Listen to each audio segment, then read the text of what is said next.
நமக்கு அதுக்கு பதில் போட தெரிய முடியறதில்லை. ஆனால் ஒரு காரியத்தை மறந்துடக்கூடாது, நம்மை அழைத்த ஆண்டவர் நம்முடைய வாழ்க்கையில தொடக்க முதல் முடிய பரியந்தம் நம்முடைய வாழ்க்கையில செய்யக்கூடியவராக இருக்கிறார். சகலத்தையும் ஆயத்தப்படுத்தி வச்சிருக்கிறார். செய்யக்கூடிய ஒரு உண்மைதான். அது என்ன செய்யறாரா? ப்ரிப்பேர்னஸ். இஸ்ரேல் ஜனங்கள் புறப்பட்டு வரும்போதே வேதத்தில் ஒரு நல்ல வார்த்தை இருக்கு. அந்த பிகினிங்ல யாத்திரா 12-13 பார்க்கும்போது எடுக்க வேண்டாம், ஒரு வார்த்தை இருக்கு. அவர்கள் வழிக்கு ஒன்றையும் தங்களுக்கு ஆயத்தமாக்கவில்லைங்கிற ஒரு வார்த்தை.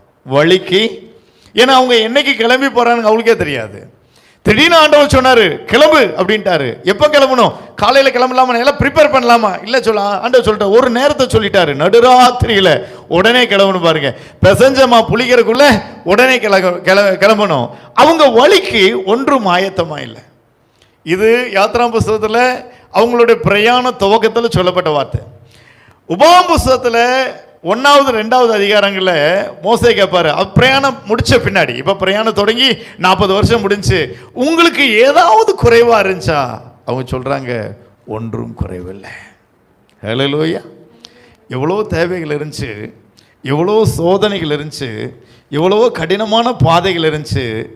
ஆனால் வேதத்தில் பார்க்கும்போது இந்த 2 வார்த்தை வழி, அவங்க என்ன செய்யலை? முதலாவது ஆயத்தமாக இல்லை, ப்ரிப்பேர் ஆகலை. ஆனால் அதே நேரத்தில் அந்த காரியத்தை கடந்து போயிட்டாங்க. கடைசியில் அவங்க வாழ்க்கையை திரும்பி பார்க்கும்போது ஒன்றும் குறைவில்லை. ஹல்லேலூயா. அப்போ என்ன அர்த்தம் அப்படின்னா, இந்த 40 வருஷமும் அவங்க ஆயத்தமா இல்லை. யார் ஆயத்தமா இருந்தாங்க? யார் ஆயத்தமா இருந்தாங்க? அவங்க ஆயத்தமா இல்லை. தண்ணிக்கு என்ன செய்ய, ஆகாரத்துக்கு என்ன செய்ய, உடைக்கு என்ன செய்ய, ஒரு காரியத்துக்கு அவங்க ஆயத்தமா இல்லை. ஏன்னா அவங்கள ஆண்டவர் நீங்க கிளம்புங்க, ப்ரிப்பேர் ஆகுங்க, ஆயத்தமாங்கன்னு மட்டும் சொல்லியிருந்தா 1 வருஷம் ஆனாலும் அவங்க என்ன செஞ்சிருக்க மாட்டாங்க? ஆயத்தமாக மாட்டாங்க. அதான் நம்முடைய வாழ்க்கையில் சில காரியத்தை தேவன் மறைக்கிறார். பரிசுத்த வேதத்தில் உபாகமம் 28:28 பார்க்கும்போது மறைவானவைகள் யாருக்குரியதா? மறைவானவைகள் யாருக்குரியது? அது நமக்கு அன்எக்ஸ்பெக்டட், எதிர்பாராதமா நடந்த காரியங்கள் மறைவானவைகள். திடீர்னு ஒரு காரியம் நடந்துச்சு, திடீர்னு நான் எதிர்பார்க்காம ஒரு காரியம் நடந்துச்சு. அதெல்லாம் நம்மளுடைய லாங்குவேஜ் தான். நம்மளுடைய லாங்குவேஜில் சொல்லிக்கலாம். பாருங்க, தேவன் நம்முடைய வாழ்க்கையில எதிர்பாராம எதையும் செய்வதில்லை, சகலவற்றையும் ஆயத்தப்படுத்தி வைத்திருக்கிறார். ஹல்லேலூயா. அவர் காலங்களையும் நம்முடைய வாழ்க்கையில நடக்கக்கூடிய நிகழ்வுகளை கூட என்ன செய்யறாரா? ஆயத்தமாக்கி வைத்திருக்கிறார். நாட் அன்எக்ஸ்பெக்டட், எதுவும் எதிர்பாராத காரியங்கள் எல்லாம் தேவனுக்கு ப்ரிப்பரேஷன் இல்லாம ஆண்டவர் எதையும் செய்யறதில்ல. பாருங்க, த குட் எக்ஸாம்பிள், ஒரு சின்ன எக்ஸாம்பிள் சொல்லிட்டு மெசேஜுக்குள்ள வர்றேன். சவுலும் வேலைக்காரனும் கழுதையை தேடி போறாங்க. அந்த நாள் அவன் சொல்றான், நம்ம திரும்பி போயிடலாம். வேலைக்காரன் சொல்றான், இல்லையா, இந்த ஊர்ல ஒரு தேவ மனுஷன் உண்டு, அவரை போய் பார்க்கலாம், அவர் நமக்கு ஒரு காரியத்தை சொல்லுவார்னு சொல்லி அவங்க பேசிக்கொண்டு புறப்பட்டு போறாங்க. அவங்களுக்கு அது ஒரு இன்சிடென்ட். நம்ம ஒரு தேவ மனுஷனை பார்க்க போறோம். அவங்களுக்கு ஒரு இன்சிடென்ட், எதிர்காலம். இனி போய் பார்க்க போறோம்.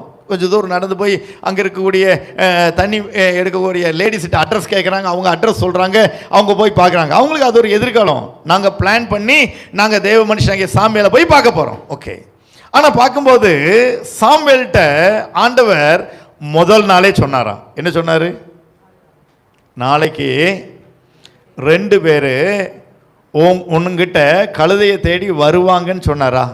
சொல்லியிருந்தா இஸ் இன்சிடென்ட். கொஞ்சம் கவனமாக கவனிச்சேன். உங்கள் வாழ்க்கையில் நடக்கக்கூடிய சில காரியங்கள் இன்சிடென்ட் இல்லை, அது தேவனால் முன் தீர்மானிக்கப்பட்டது என்ற சத்தியத்தை நீங்கள் புரிஞ்சுக்கலாம்.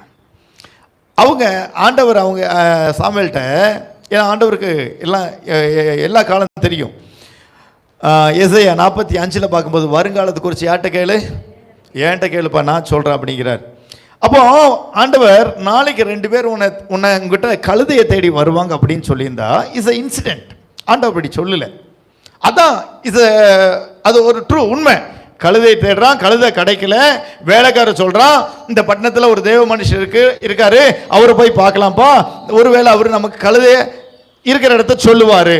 இது இன்சிடென்ட், ஒரு காரியம் அவங்க வாழ்க்கையில தேவை, அதுக்காக அவங்க புறப்பட்டு தேவ மனுஷன்ட்ட வர்றாங்க. ஓகேவா?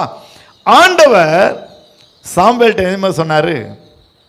நாளைக்கு 2 பேர் உன்னை தேடி வருவாங்கன்னு சொல்லல, 2 பேரை நாளைக்கு 2 பேரை உன்னிடத்தில் நான் அனுப்புவேன்னு சொன்னார். ப்ளீஸ் அண்டர்ஸ்டாண்ட், இது நாட் இன்சிடென்ட். இன்சிடென்ட் எல்லாம் நமக்கு தான். Is a prepared. அல்லேலூயா. ஆண்டவர் என்ன சொன்னார்?